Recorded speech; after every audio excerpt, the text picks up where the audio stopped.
Hello there. Welcome to the Strong by Design podcast show. Hosting today, Coach Chris Wilson. So happy to have you. We're honored that you've landed on our show today. If this is a new show for you, you're a first-time listener, we thank you so much for being a listener of the Strong by Design podcast. We have a lot of great past podcasts for you to go back and listen to. Just hundreds and hundreds of amazing conversations that we've had over the years. And we're just so grateful to have this opportunity to speak with you, to have fantastic, truly remarkable people on the show who get to share their lives. And I get something from it every single time. Every conversation changes me. And I know it'll do the same for you. If you're a past listener of the show, great to have you back. You're part of the Strong by Design family. Thank you so much. All we ask of you is just one thing. When you're done listening to this episode of the Strong by Design podcast, that you share it with just one person. That would mean so much to us. Somebody in your life who could benefit from the message today, the things that we talk about that really can be life-changing and can really help somebody move the needle in their life, maybe change the direction of their life, the trajectory of their life. And because I know the words today from our very special guest can do that for you. So please share this episode with someone who could benefit. We thank you so much. So why is today's message a bit different and better than maybe what you're used to hearing in the world today, especially today? Because today's message is of hope and of positivity, and that actually doing the right thing in your life and not having to make the mistakes that many people make and end up learning from. Like, you don't have to make those mistakes. You can actually do the right things, and the life that you dream of can be yours by following the standing your ground and following a straight line to get to where you want to be, okay? Because the common things that a lot of us hear in life is, oh, don't make this mistake like I did.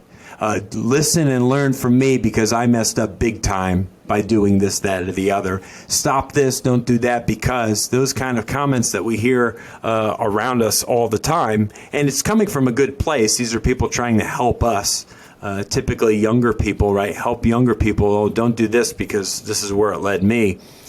Well, what about the person who actually did stand their ground and can speak from the experience about making good decisions in their life and how the outcomes of those good decisions brought them great success, regardless of how popular those decisions maybe were in the moment and the consequences of making those good decisions in the moment? Our guest today is an ordinary man with a pretty extraordinary story, and that he's shared with young people all over the United States, well over half a million to almost a million young people in middle schools and high schools all around the country. And he's also doing some amazing stuff now, currently in his life, that we're going to get to and share more about later in this podcast. So, Strong by Design audience, please meet our very special guest today, Mr. Joel Penton. Joel, it's great to have you on the show today. Chris, thank you for having me. It's an honor to be a part. Well, thank you. I want to tell the listeners, because I'm a huge football guy. In fact, how funny. I didn't even realize this, swear to God. This is my football mug. On Sunday, we watch football, which is, that's the mug I had right here. And we're getting ready for football season. So when this airs, we will be full bore into football season, but we're recording this right on the onset of football starting. I want to tell you a little bit about Joel, because I always like this. As growing up my whole life playing football, being an athlete, I'm always drawn to people like of similar backgrounds and similar stories. But Joel's is really extra special. He's a graduate of The Ohio State University, played 5 years of football for the Buckeyes. He was a member of 3 Big Ten championship teams and a member of a national championship team, and a 4-time academic All Big Ten selection, which all by itself is pretty remarkable. In his senior year, he actually received the very prestigious Werfel Trophy, which is known as the Humanitarian Heisman. So this is really almost above and beyond just it's off the field excellence, right? It's not just what he did when he was on the field. If you're playing football for Ohio State, you're a hell of a good football player.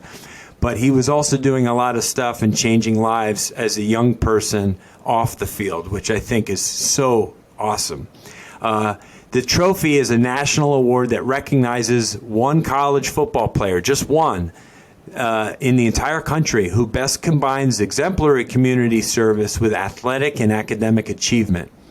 And after he graduated from OSU, he turned down an opportunity to play professional football to begin a full-time speaking career, which is pretty remarkable in its own right.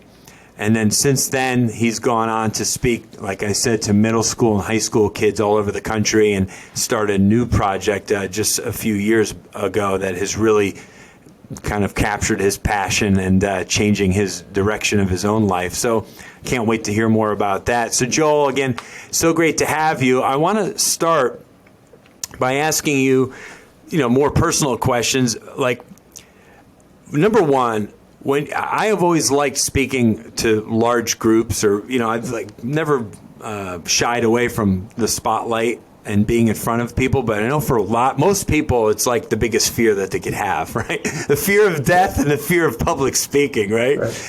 And so you've done more public speaking than I'll ever do. Speaking to our most impressionable people, our middle school and high school kids, which is huge. What is that like to be in a room, in a setting where all of these kids are dead silent and you have their full attention? What does that feel like? Yeah, it's a pretty remarkable feeling. And it's remarkable in part because I have experiences of being in those rooms on the other end, right? I remember being a student and having speakers come in, or being in church and hearing a sermon and knowing that real change can happen in those moments. It's not as though life is all about listening to a bunch of speakers, but when you hear a message, it can really leave an impact. It's funny you say, to call back to that public speaking is a great fear. I think it was Seinfeld who said that public speaking is the number one fear, followed by death, which is second. And so people would rather be in the casket than giving the eulogy, I think was his. I think you're absolutely right. That does sound like a Jerry Seinfeld thing, though. Yeah. But that's all to say that it's worth the cost. It is a bit nerve-wracking. I'm over it now. Like anything, you get used to it. But knowing that you can have an impact on people at the same time, multiple people at the same time. And that's why I got into it. I come from a family of mathematicians. My mother was a math teacher. I have a sister that majored in mathematics at the Naval Academy. She's way smarter than me. But for me, when I actually came to faith, was the big thing for me, becoming a Christian. I would just share with anybody I could talk to. But I thought, boy, if I could get up in front of people and I could, hit more, 2 birds with one stone, 10 birds with one stone, or a room of 100 or 1,000 people, then why not? It's just math at that point. Right. And in a world where, obviously, in the public school system, where that's where you kind of became known, right? You were a speaker that went to public schools. We're talking to kids from 11 years old up till 18. And being a real big influence, it's an inspiration or motivational speaker for these kids. But you're speaking to largely a secular audience in most cases, right? I mean, but being a guy who's got a strong faith and Christian upbringing and Christian belief system, how did that go over? I mean, obviously you can't make that kind of your that's your foundation, but it's not something that you're necessarily vocalizing in what you're speaking principles that are based on your beliefs, but not in a way that's like has a religious tone to it. So how did you make that work? Well, we actually built a strategy that would enable us to take advantage of that amazing opportunity of being in front of the entire school. To back up, I started speaking when I was in high school. Actually, as a 17-year-old is when I was first asked to preach a sermon to fill in for my pastor. And so I said, sure. And I never thought, even to this day, I don't think of myself as some sort of great, orator or speaker or something, but like I just try to be competent and do a good job, and organize my thoughts well. And so when I was given the opportunity, I said, sure. And I just developed a passion for it. And I thought, yeah, I could do this. And then when I went to college, I did a lot of speaking. Yes, I played for the Buckeyes, and that opened up a lot of doors, gave me a platform. And I always wanted to be able to share my faith. I wanted to share the gospel. And then as I came out of college and I started doing speaking, I started getting a lot of invitations at churches and youth groups. And yes, those gave me the opportunity to share my faith. However, I was sharing my faith with people who had already heard the message and if they weren't bringing me in to speak, they would bring in another Christian speaker. And so I thought, how can I get to people who maybe haven't heard the gospel, who most need this message? And at the same time, I had been getting invited to speak at public schools, public high schools and middle schools. And so a friend of mine and I developed a strategy that isn't totally unique. There's other people that have done this, but we did a daytime school assembly on character. And like you said, I wasn't able to share the gospel, to speak about my faith during that daytime school assembly. But I would try to do a great job and deliver what the school was looking for in terms of a character education message about commitment and making the right decisions. And, we tried to really do well. But then we would also have an event in the evening where we would invite the students to come back when it was after hours, optional. We'd work with churches and the Fellowship of Christian Athletes and that type of thing. And we'd hold it at the school, but then I'd be free to be very open. And I could essentially, having already spoken to the students for something like an hour that day, I could come out and just get to the point, and I could say, hey, you heard my story earlier today. Here's the part of my story I wasn't able to share because it was during the school day, but that's why I'm glad you're here tonight. Let me tell you about Jesus. And I would have that opportunity in the evening. Wow. That's pretty fantastic. And I grew up, and ever since I can remember, I was part of the church. My parents were rooted in a local church, Episcopalian church, and it was a great church, very loving church, great pastor, amazing man that was there my whole childhood, and from baptism up through youth groups and taking trips to go help people and after hurricanes and building homes and stuff and doing all kinds of great stuff and having fun. But yeah, that wasn't something that was, I say not popular, but it's almost like there was that division between your youth group and church friends, right? And then your high school, friends. And you were still friendly with those people, but we all move in like groups and little cliques and stuff when we're younger, right? And there's this separation of everything, of church and state, and but when you're able to bring those worlds together, as you've done, where you're just speaking truth to people, and your messaging is biblical, but you can talk about those things without even bringing up the Bible, which is so great because the truth is we can see it and talk about it in different ways. So that's pretty fantastic that you were able to do that. My question to you is, at what age did you realize that you were more interested in staying on more of the narrow path that would naturally kind of lead to separation with certain groups? Like, obviously, growing up, you were an athlete and pretty darn good one if you're going to end up playing at one of the most recognized college programs in all of sports. So what was that like? Obviously, you probably had some interesting difficulties there. Yeah, great question. Well, I tell you, part of that was just my love for sports. I started playing football at the age of 9. I wasn't very good when I first started playing, very uncoordinated, very slow. I remember being picked third from last out of like 50 kids when I tried out. Oh, wow. And my father really drilled it into me. He said, Joel, you don't have a ton of natural talent and ability, but if you're willing to work hard, if you're willing to never miss a workout, if you're willing to do more than everyone else, then you could compete and you could excel. And so I took that to heart. And so at a very young age, I started doing as many push-ups and sit-ups every night as I could before I went to sleep.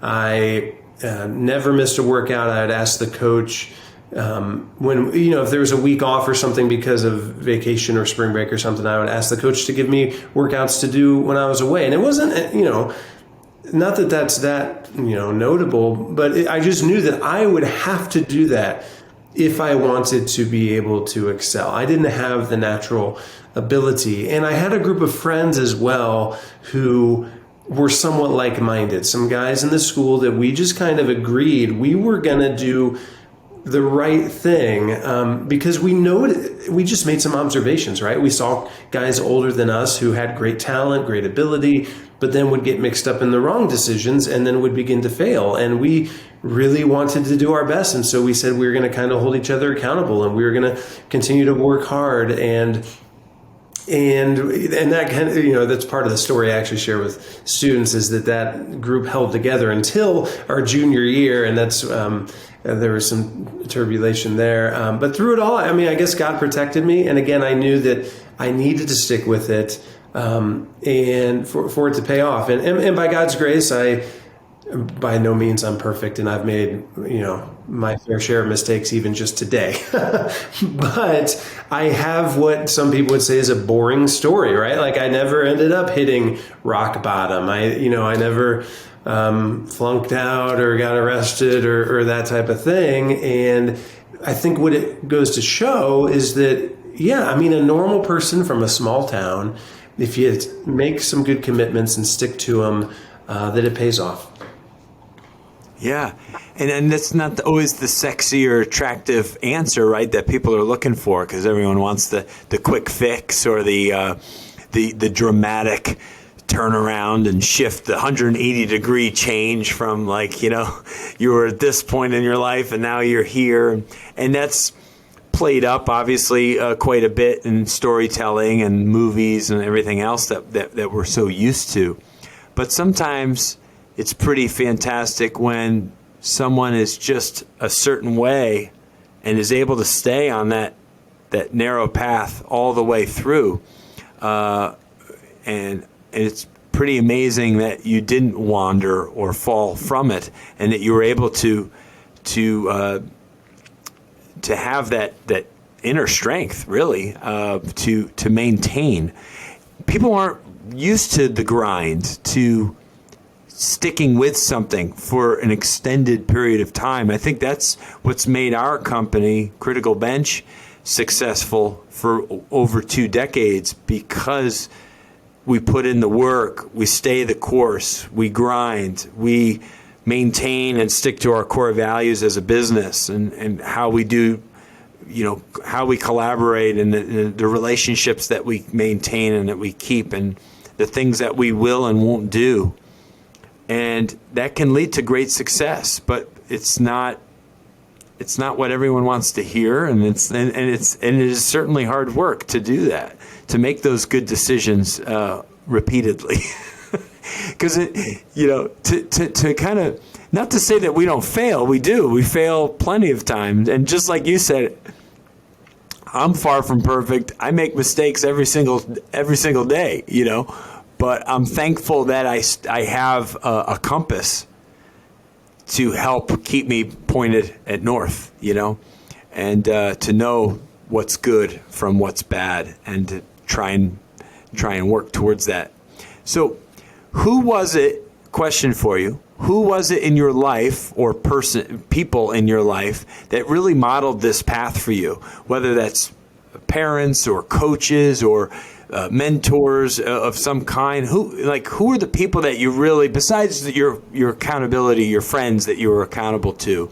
There had to be some other guide. Who was the Obi-Wan in your life growing up? Yeah, great question. Well, I think I had several. I would have to first mention my father. I have a great father who is a very good man who I got to witness living a life of consistency, a life of hard work. I mean, he says self-deprecating things all the time about how, God didn't give him very many talents or very many gifts, but he knows how to put in a hard day's work. And he even I remember him telling me, I kind of alluded to it, but when I was getting into sports, he said, Joel, you're a lot like me in that you love playing sports, but you have exactly zero talent to do it. And but what I saw, thanks, Dad. but what I saw in him was that a life of just consistency and doing the right thing and living honorably, that is what I wanted to emulate. I had plenty of interactions with people that would, go off the rails and that just, it wasn't nearly as attractive to me as a man like my father, who was a good family man, who went to work and put in his time and was out in the yard playing catch with me. And so he was a great guide. And I felt a very high level of responsibility that I needed to respond to that faithfulness to me, that I needed to be faithful and responsible. And there were never it was never said to me, hey, you need to make sure you get straight A's and you need to make sure you get a college football scholarship or something. But I almost felt like it was my responsibility, because I had been given so much that I didn't have any real excuse for not showing up and putting in the effort. And so and then I had so many great coaches along the line. I had a wrestling coach that said, most people just don't know how far they can push their bodies. They live their whole lives not realizing how far they can push themselves. And in being a wrestler, it was very influential to me that I realized, you can really push yourself. And I even had this conversation with my son. I have a 13-year-old son who's now playing football, and I kind of had the same conversation that my father had with me. I said, hey, Joel, I'm Joel Jr., he's Joel the third. I said, Joel, football is great in that it's got positions for big guys who are slow and for little guys who are fast. Unfortunately, you're little and you're slow. And so there's not a ton of great opportunities for you, but if you work really hard, you can do something. I explained to him, I said, hey, we all have a series of dials or knobs that we have access to. We have the speed, the strength, the size knobs. We have, and those knobs, you can turn them, but you can just barely turn them really slowly over months and years. I said, but you have a whole set of knobs like effort and crazy is one of the knobs, and there's a knob called fear, and there's a knob called consistency, and all of these knobs you can just crank. Like you can crank your effort knob, you can crank your crazy knob, you can turn your fear knob off. And I said, if most people are scared they're not willing to crank those knobs all the way, and if you do, then I'm telling you, you can make a difference. And he comes back the day after his first practice, and he said, Dad, the knobs work. But I'm getting a little off your question, but I think that I had coaches, and my father kind of instilled those kind of principles in me. Yeah. And we never forget those coaches, or the impact of our parents. I think people today have really not given parents enough credit in terms of their influence. The parents, even with all this social media malarkey and all this stuff that's out there that kids are drawn to, no one has more influence over their children than their parents. until they are 18 and out of the house, the parents are the most influential people in their life, which is pretty, like, I don't say scary, but it's pretty heavy as a parent to think that, but it's also pretty fantastic because I like that responsibility that I can be a great influence and leader for my son and my daughter. And you have your, obviously, family picture over your shoulder there, which I know you have 4 children, right? I have 5 children. I have 4 boys and a girl. Oh, now you have 5, right? Yeah, because it's not updated since the 5th one came. So, which is fantastic. You got a big old Brady Bunch going on. That's right. Wow, that's amazing. So it's a great responsibility, but it's also really, it feels terrific to have that responsibility and to know that you have all these years to teach and love on and guide these little people to have their own amazing life and journeys, and to not get in the way of that, but to really help them kind of tap into their greatness with all of the knobs. I love that. I don't know that I've heard that before, but I really love that, how that can apply, because every kid will understand that.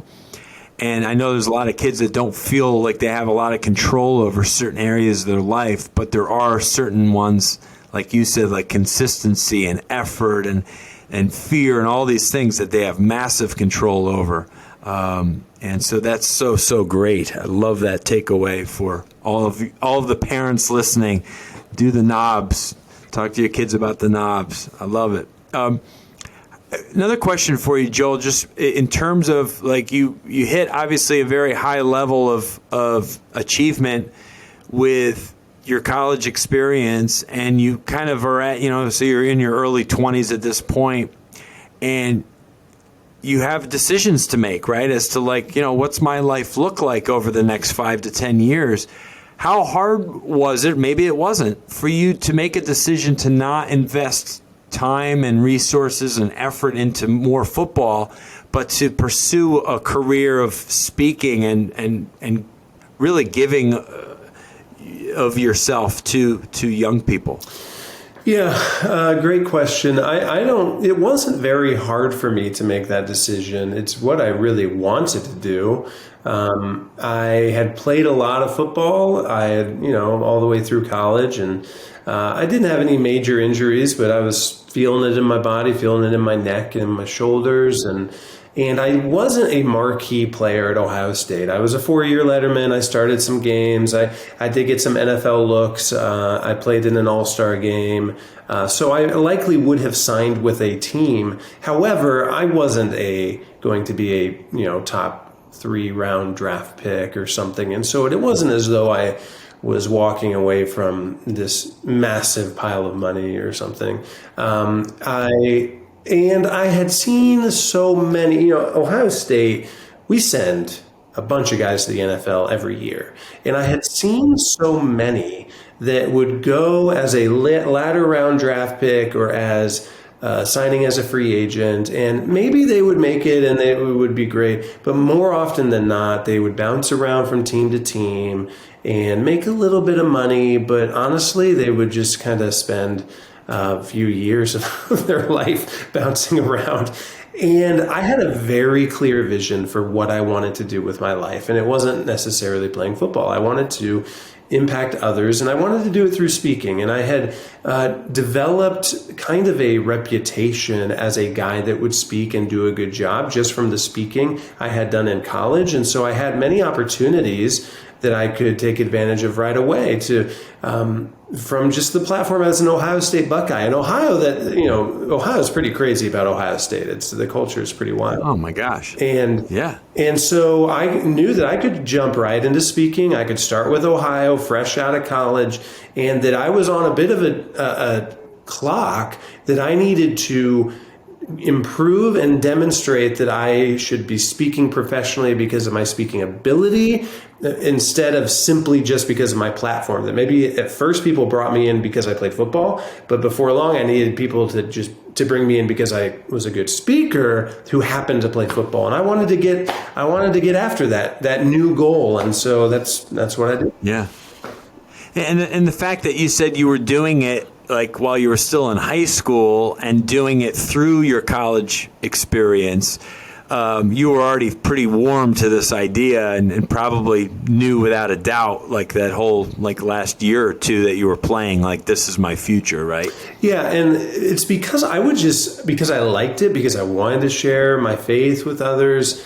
I wanted to talk about Jesus. I would go to every church that invited me if I could fit it in my schedule. And so when I remember that and then word spread that I was willing to do that. And so more people would call me. And so when I was graduating, I remember looking in my inbox and saw that, wow, I had 70 outstanding speaking requests from the community. Again, just because word had spread that I would do this and do a decent job. And so I realized I can just like hit the ground running and answer these requests and start this career. Wow, that's fantastic. Well, there's not much better than going and to a live. I've done virtual stuff, right? We all have the last couple of years, right? Everything became virtual for us for a forced period of time, but there's not much better than going to a live event, a live conference, to feel the energy of the room, the energy of the people in the audience, the energy of the person speaking on stage who really has something to say, and how life-changing that can really be. I've been to like GLS before, and several other, live things, live events. We have one coming up here. Actually, it's just the second annual Florida Faith Leaders Summit here in Orlando, which is just absolutely fantastic. The first year of it last October, and so excited to go to that. But just to be in the room with other people, there's just something about it that if someone listening has not experienced that, I urge them to go and be a participant in a live event that's about growth, about leadership, about entrepreneurship, about faith, about anything that can really change where you're at in life, because it's just that connecting with other people, and that way that event can make you feel that's unlike anything that we'll get in a virtual setting. There's just something special about it. And obviously, exactly what I'm talking about after being part of that so many times over the years.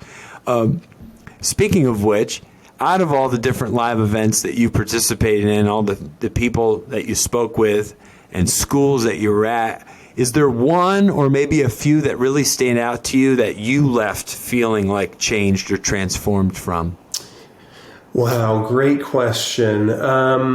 There are sermons I've preached in churches that, as I'm sharing straight out of Scripture, that I feel like I'm preaching to myself, and that I'm just hopeful that people are learning as much as I am, because I feel the Spirit moves so much. There are times in schools, I don't know if I'd be able to give you a specific one, but especially when you get into these challenging situations, it can be very powerful. That I tend to think that a public high school is the hardest audience that's out there, because the teenagers are by nature very skeptical, and they know that, okay, this person, my school principal paid this person to come here to try to fix me or something, and so they're very skeptical. And then when you get into an environment that's rough, like a gymnasium where there's stands on this side and there's stands on the other side, and there's maybe stands at the far end, and you're like, how am I supposed to really get the attention of all these people in these different areas who don't even want to be in this room? And to start there, but then to gain the rapport to the point that you get into the presentation, and in a gym of maybe 2,000 students, that you could hear a pin drop as they're waiting to hear what happens as I'm telling the story of being rejected by my closest friends. And then to know, and then to get to meet some of these students afterwards. It is a powerful, and like you said, it's an experience that you just can't replicate with digital, right? And in the same way that a phone call, you know that a phone call is one thing, but sitting across the table from a flesh and blood human being over a cup of coffee, that's different. And similarly, you can't replace that feeling in the same room as everybody's there and the energy. It's something about the way God made us that we can. It's a real thing. It really is. We are pack animals. As much as we think that we can, survive in isolation, I think most of us really just can't. In fact, I think we're not even close to tapping into our potential when we're isolated from each other. We work much better in groups. It's just about finding the right group to associate with and stuff. But I mean, I can speak from experience over the years being parts of teams and groups and organizations, and I'm part of a fellowship group that we actually meet virtually and in person, but we do a Saturday morning at 7 a.m. every week. It's a group of guys, about 15 men or so, and anywhere from 5 to 15 of us show up every Saturday morning and just talk about life together for an hour. And I know it's not a cool thing for men to share their feelings, right? But I'm a 46-year-old man. I'm a husband and a father, and I mess up and fail as much as anybody, like I said. But it's great when you're in a group of trusted people that you love that will listen to you and your story and maybe some issues or challenges, and they'll provide great feedback, and then you can do the same for them, and it's a great thing to be able to have that. And if I didn't, I'd be less of who I am today. Right. And yeah, I think we all need that ability to connect and to network, and to be around other people that can help us grow. Yeah. And so I want to know more. You have the shirt on, Lifewise Academy. This is something we talked about briefly before I started recording, about what you're doing in the world now, like where your passions, and obviously all these years of changing lives of our youth in public schools, middle schools, and high schools, and it's led you to what you're doing today. Please share more about this. Yeah, thank you. Well, like I had said earlier, that I got into speaking because of math, because I was like, why speak to just one person if you can speak to a room? For me, it's always been, what's going to be the most strategic way to share the gospel, to share about Jesus with students in public schools who most need to hear about him. And so for me, for a long time, that was traveling and speaking and being in front of groups, and that seemed very strategic. And in 2018, I learned about something called released time religious instruction.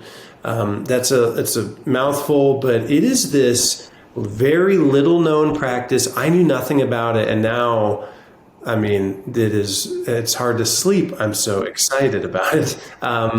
It is the practice of students being released from public school in the middle of the school day, and I can't overstate how important that strategic distinctive is. Students are released in the middle of the school day to receive religious instruction, provided the program's off school property, privately funded, and students have parental permission. The Supreme Court ruled on this 70 years ago that it's constitutional.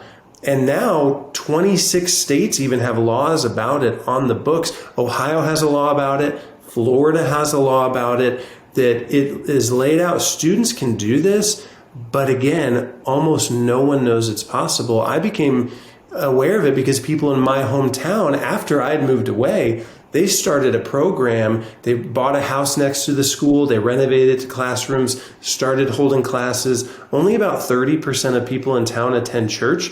But by the third year of holding classes, 95% of the public elementary school students were enrolled in the course, being taught the Bible once a week through the program. And so it was that group in my hometown that reached out to me in 2018 to say, Joel, we were onto something here. We have this incredible program. Almost all of our students in town are now being taught the Bible.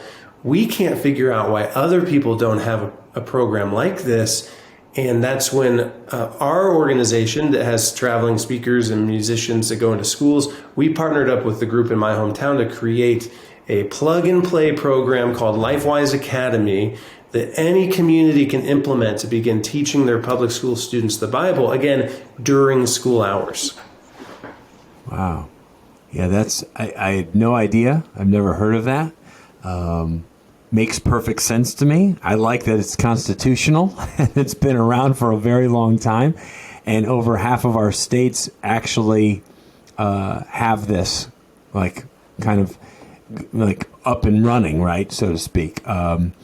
So what's your vision for this? And obviously you've been at this now for 3-4 years. What do you really see this becoming in the next 5 to 10 in terms of your influence and your ability to grow it? Yeah, well, our intent is to make it as widely available as possible. Honestly, we would love to see it in every single state, every single county, every single school district in the nation. Not necessarily because it's about LifeWise, but because this is students have this ability to be taught the Bible during school hours, and we just say, why not? And so when we got started, we launched our first 2 programs in 2019 just to kind of figure it out. Prove the concept. Will this work? It went incredibly well. We launched more, even amidst the pandemic in 2020. This past school year, we served 36 schools across Ohio and into Indiana. And this year, we are going to be in over 120 schools across Ohio, Indiana, Iowa, Pennsylvania. We'll be in Kansas, probably Georgia. And so it is growing really rapidly. We have the impression that it has been this kind of hidden gem, this missed opportunity.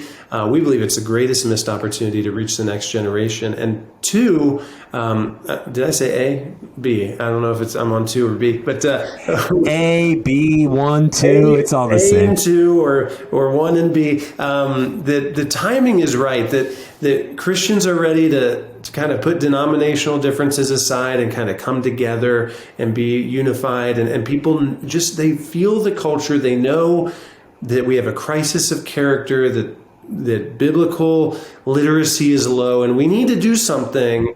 And this is a great opportunity to do it. Agreed. Yeah, I wanted to touch on that. Obviously, the last 100 years, it seems like we have slowly been pulling God out of just about everything besides the church. And even that's happening, it seems. And people wonder why things are kind of the way they are. And I just feel like, if you've built your houses on sand, eventually those houses are going to sink and fall apart. You have to build things on a strong foundation. And obviously, we've talked about that in past episodes on this show. We are a fitness and health business. That's what we are. It's what I was telling Joel before we started recording.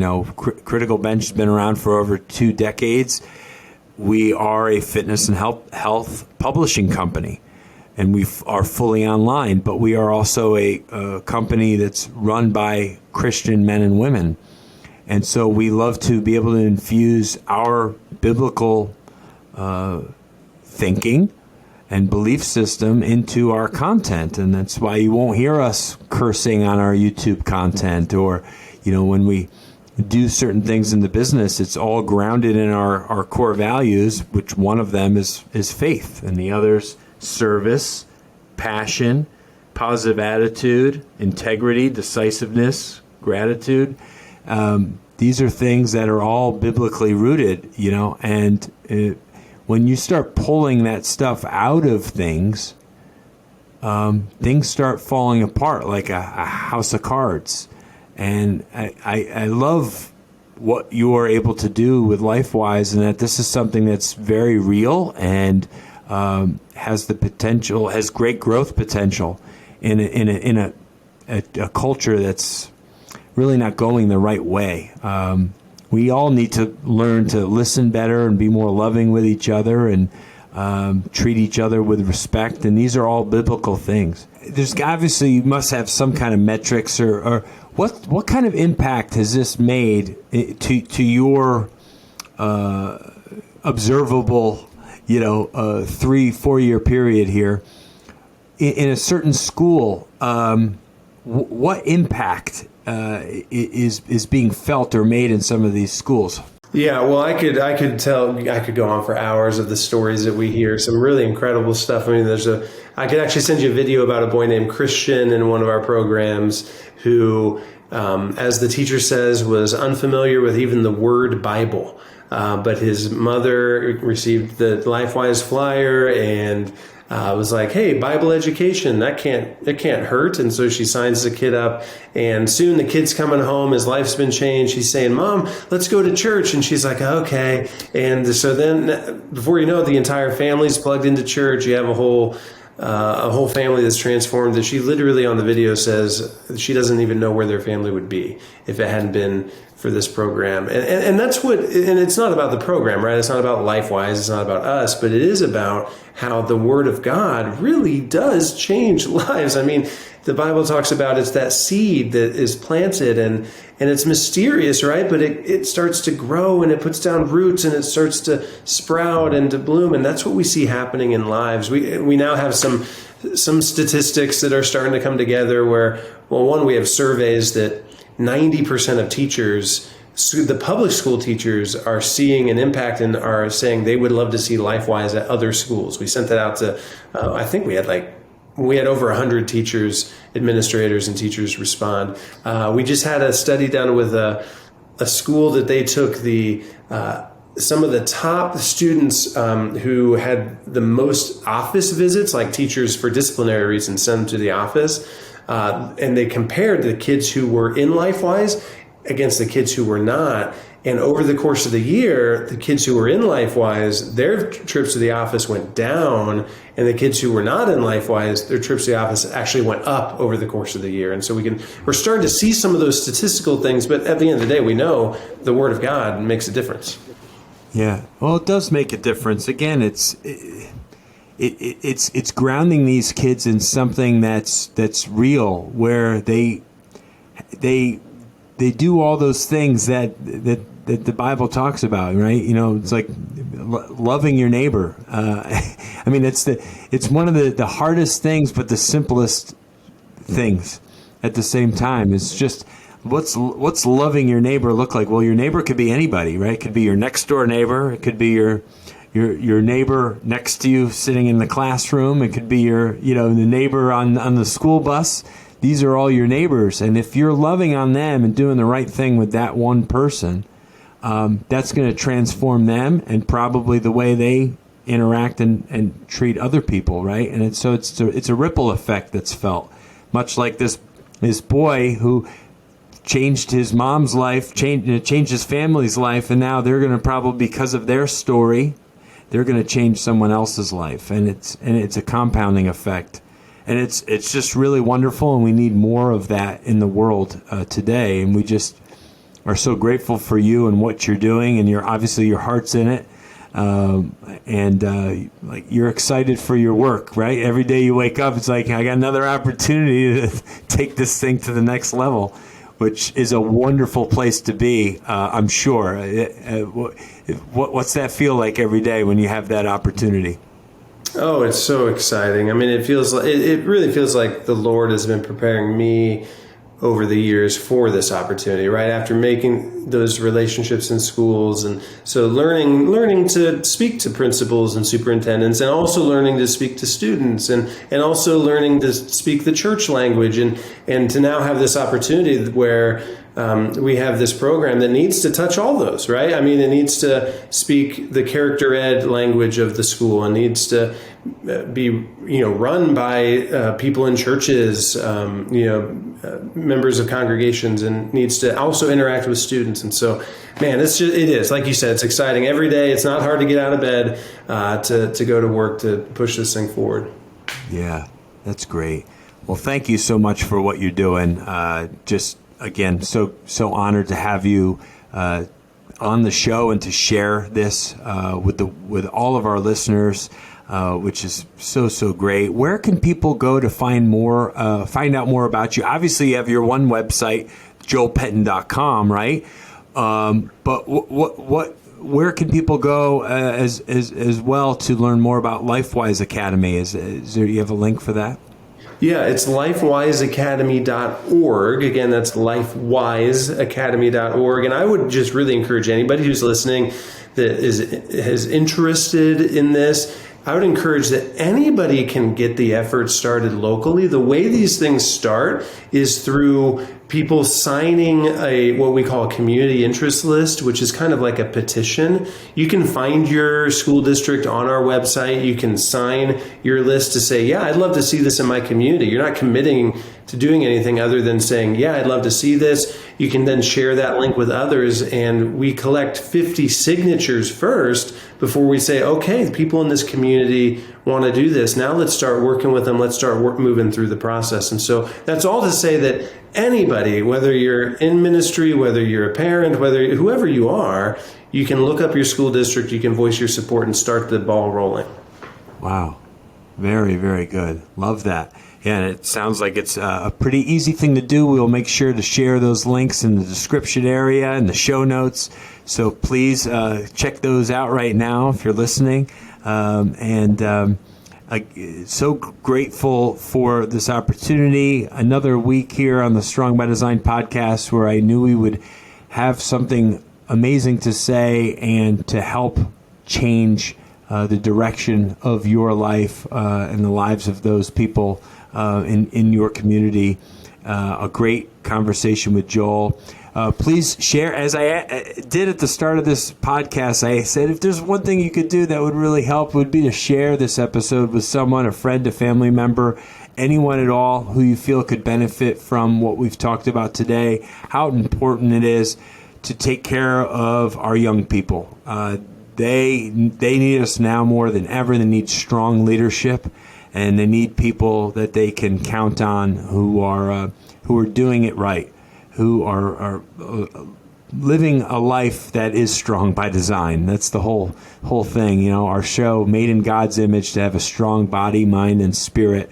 And every single day is an opportunity for you to do that, to make those choices, those good decisions that really can change not just your life, but impact those in your world. So thank you so much. We love you here on Strong by Design. And God bless you. Have an amazing rest of the week.